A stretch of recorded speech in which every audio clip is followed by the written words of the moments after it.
Hello, everyone. Welcome back to another episode of Ask Jess, where you can ask me all of your questions about all things clutter.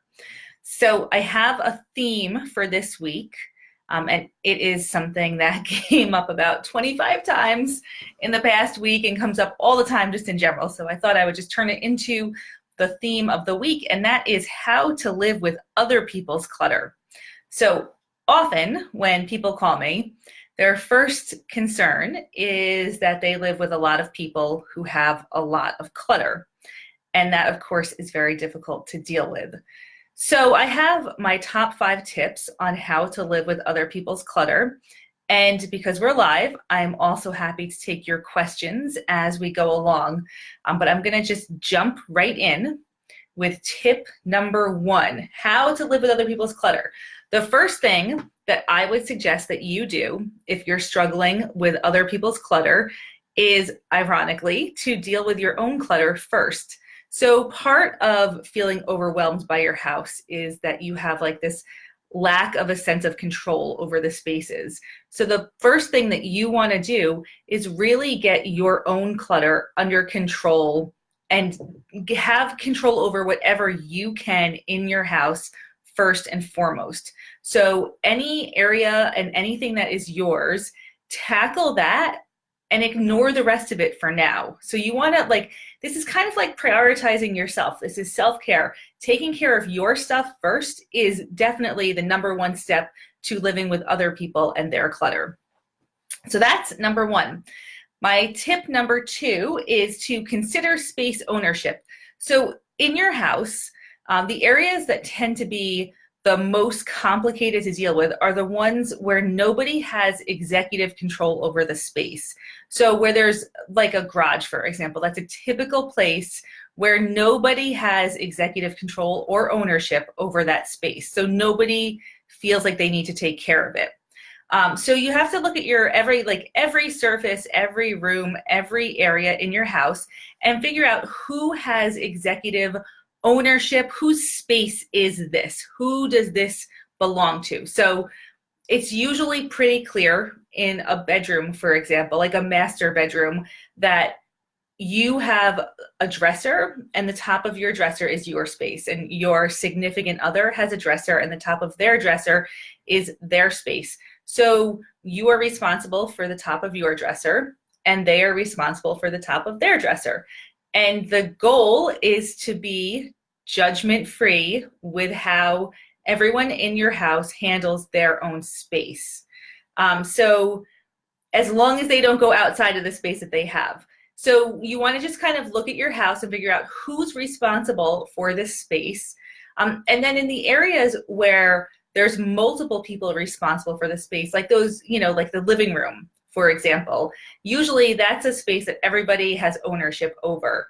So as a family, you want to decide what is the level that you want to maintain this space to. And usually, you want those main areas of the house to be pretty tidy and orderly. So that would be, an area that you would have to figure out maintaining tidiness and orderliness with everyone else in your house. But if the kitchen could be an area where there's no clear space ownership. Not in my kitchen, because I do all the cooking, but in a lot of kitchens, multiple people are involved in maintaining the space. So you want to be very clear as to whose responsibility it is in the kitchen to maintain different spaces. So once you can figure out who owns the space, who's responsible for it, then it's easier to deal with the clutter in that space because somebody has ownership over it. My tip number 3, help kids with their spaces. So a lot of times, another frustration that we have is I hear from parents, they ask their kids to clean up their space, their bedrooms, and then it doesn't get clean. Often the problem is that the children have too much stuff in their bedroom, so it's really actually impossible to clean. So if you're living outside of your space, then you're never going to be able to be decluttered and organized and stay clean, right? So if your children are trying to put away their clothing and they have more clothing that fits in their dresser or their closet fits comfortably, they're never going to be able to put their clothing away to the level that you want because it doesn't fit, right? So you're kind of setting them up for failure. So help your kids to understand how much space they have for storage, how much stuff they can comfortably fit within that space. And then when they only have as much stuff as fits in their storage space in their bedrooms, they will actually be able to clean up. So that's something that you can provide guidance with as a parent. Number 4, so this really applies to the areas of the house that are communal, like the living room. You want to start a habit, a daily habit of picking up. So I do with our family, and what I recommend for my clients is something that's called the 20-minute quick clean. So picking up should be just a task that happens every single day in your house, just like doing the dishes, or whatever else you do daily as a household task. So we do what's called the 20-minute quick pickup or quick clean. And basically, I set a timer for 20 minutes, and the focus for the whole family for 20 minutes is just to pick up and put away. And at the end of the 20 minutes, we're done. We just stop, even if everything is not picked up and put away. But in general, 20 minutes is more than enough time for us to pick up the common areas and put stuff where it needs to go every single night. So how can you build in this 20-minute habit? The best way to start a new habit and to make it actually turn into a habit is to attach it to an existing part of your day or an existing habit. So generally you eat dinner every night, right?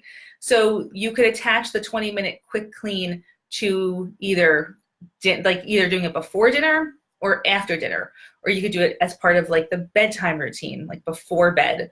But you just want to attach the 20-minute quick clean to something that happens every single day to turn that into a habit. And in our house, it's totally a habit right now, and it almost never takes 20 minutes anymore. So it's just, you go around the house, everyone goes around the house, picks up stuff that doesn't belong in the common areas and puts it away. Here's a bonus pro tip. Done is better than perfect. So think about when you're doing the 20-minute quick clean, you want to just encourage everyone in your family to help out by picking up and putting it, as close to away as possible. But don't get hung up on perfection. If it's not done exactly the way that you would do it, that's okay, because done is better than perfect. Just like you wouldn't be able to read a novel if you didn't learn how to spell as a child, this, learning to put stuff away the perfect way is a stepping stone. There's steps involved, right? So the first step is just picking it up from where it doesn't belong and bringing it pretty close to where it does belong. And then over time, you can help the rest of your family understand how things should be put away. But in the beginning, done is better than perfect. So you really want to kind of focus on just building the habit of picking up and putting away. And then you can work on perfecting the habit. And then my tip number 5 for living with other people is to argue better. So if clutter is a perpetual argument in your life, you want to start to change that argument, right? You've had that over and over and over again. So it's time to think about how you can change the conversation, change the language, change the wording. Think about it from a different angle.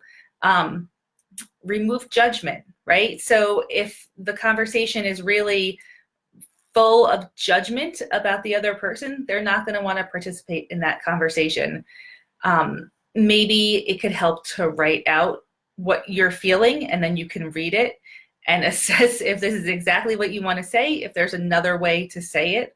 And of course, if you're at the point where this is such an issue in your relationship that it might result in a separation, or it's just something that's causing you stress every single day, I would urge you to get professional help, because sometimes you just need a little added support. to really make a big difference.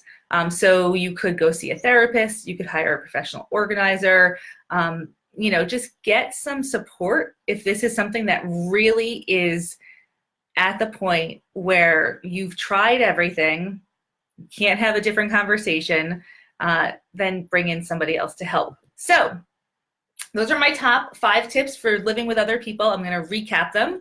And then if there's any questions, I'm happy to answer any questions. Number 1, deal with your stuff first, right? So you want to get control over your own areas and your own stuff first and foremost. And that will make you feel so much better just in general.